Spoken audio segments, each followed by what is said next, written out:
ကမ္ဘာအကြီးဆုံးနိုင်ငံ၃နိုင်ငံအကြောင်းသင်ဟာကမ္ဘာပေါ်မှာအကြီးဆုံးနိုင်ငံတွေဟာဘလောက်အဝေးကြီးလဲဆိုတာသိချင်ပါသလား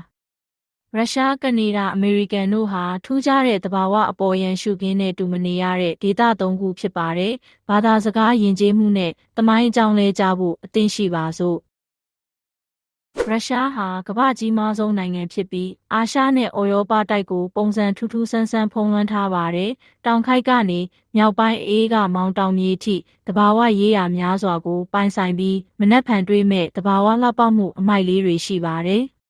။ကနေဒါဟာပြောကြကြုံမြောင်တောင်နဲ့အခမ်းအနားကျမ်းမာသောရေကန်တွေကြောင့်လူကြိုက်များတဲ့ဒေသဖြစ်ပါတယ်။ပြန်ခဲ့တဲ့ကြားနဘူးအုပ်စုနဲ့တစ်တောတငင်းကိုခန်းစားကြည့်ကြပါဦး။ကမ္ဘာအာဟာရနဲ့ပတ်သက်တဲ့အံ့ဩဖွယ်အချက်တွေလည်းမဖွယ်ရ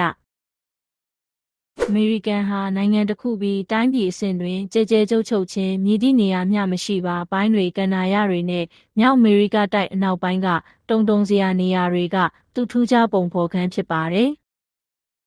ကျွန်တော်တို့ရဲ့ဗီဒီယိုကိုကြည့်ပြီးဒီနိုင်ငံကြီး၃ခုရဲ့ထူးခြားချက်တွေကိုရင်းနှီးစေချင်ပါတယ်သတင်းချက်လက်အသစ်တွေလည်းပြောနိုင်ရန်ကဲမချန်ပေးပါအောင် like share subscribe နှိပ်ပြီးနောက်ထပ်အကြောင်းတရားတွေကိုတခါမပြတ်ရှိနေစေဖို့လုပ်ကြစို့